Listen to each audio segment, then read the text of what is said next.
Hi అండి. ఎలా ఉన్నారు? బాగున్నారా? ఈరోజు నేను ఈజీగా సేమియా ఉప్మా ఎలా తయారు చేయాలో మీకు చూపించబోతున్నానండి.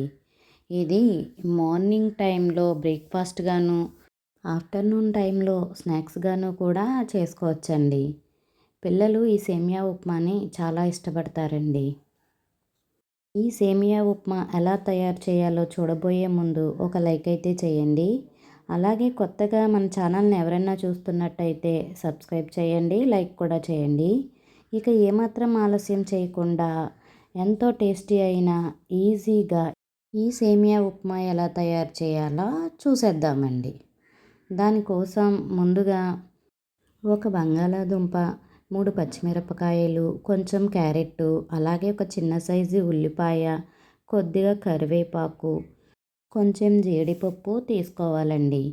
ఈ వెజిటేబుల్స్ని ఈ వీడియోలో చూపిస్తున్నట్టయితే కట్ చేసుకోవాలండి. నేను ఇక్కడ సేమియాని ఒక పావు కేజీ అయితే ఇలా గ్లాస్ కొలతతోటైతే తీసుకుని పక్కన పెట్టుకున్నానండి. ఆ తర్వాత స్టవ్ వెలిగించి బాండీ పెట్టుకొని బాండీ హీట్ అయిన తర్వాత కొంచెం ఆయిల్ అయితే పోసుకోవాలండి. ఈ సేమియా ఉప్మాకి ఆయిల్ అనేది ఎక్కువగానే పడుతుందండి. అప్పుడే టేస్ట్ అయితే బాగుంటుందండి. కొంచెం ఆయిల్ అనేది ఎక్కువగానే వేసుకోవాలి. ఈ ఆయిల్ హీట్ అయిన తర్వాత కొంచెం ఆవాలు వేసి ఫ్రై చేసుకోవాలి. ఇవి కొంచెం ఫ్రై అయిన తర్వాత ఒక గుప్పెడు వేరుశనగ గింజలు వేసి స్లో ఫ్లేమ్లో పెట్టి వేరుశనగ గింజల్ని ఫ్రై చేసుకోవాలి. ఈ వేరుశనగ గింజలు కూడా ఒక 50% ఫ్రై అయిన తర్వాత ముందుగా మనం కట్ చేసి పెట్టుకున్న బంగాళాదుంప ముక్కల్ని వేసి ఫ్రై చేసుకోవాలండి.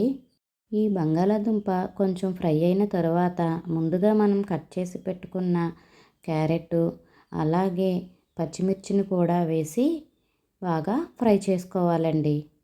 ఇవి కొంచెం ఫ్రై అయిన తర్వాత కొంచెం అంత శనగపప్పు, కొంచెం మినప్పప్పు, కొంచెం జీలకర్ర, అలాగే ముందుగా మనం కట్ చేసి పెట్టుకున్న ఉల్లిపాయ ముక్కల్ని, అలాగే వీటితో పాటుగా కొంచెమంత జీడిపప్పుని కూడా వేసి, అలాగే వీటితో పాటు కొంచెమంత కరివేపాకును కూడా వేసి బాగా ఫ్రై చేసుకోవాలండి.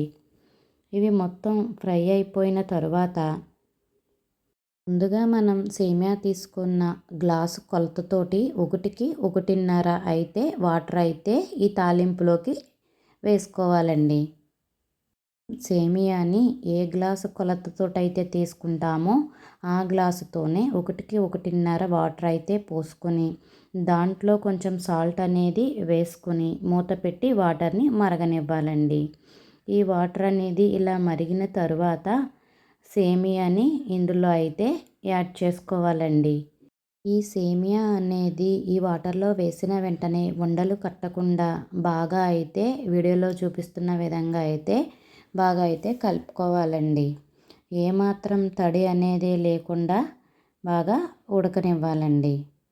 అంతేనండి. ఇలా ఉడికితే పొడి పొడిగా అయితే సేమియా ఉప్మా అయితే వస్తుందండి.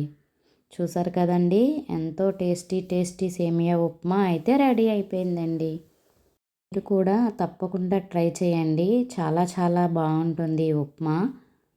రెగ్యులర్గా చేసే ఉప్మా కన్నా ఇలా చేసి పెడితే పిల్లలు ఇష్టపడతారండి. చూసారు కదండి, చాలా ఈజీగా ఎంతో టేస్టీ అయిన సేమియా ఉప్మా ఎలా తయారు చేయాలో. ఈ వీడియో కనుక మీకు నచ్చినట్టయితే లైక్ చేయండి, షేర్ చేయండి. ఇలాంటి మరిన్ని వీడియోల కోసం నా ఛానల్ని సబ్స్క్రైబ్ చేయండి. బాయ్ అండి.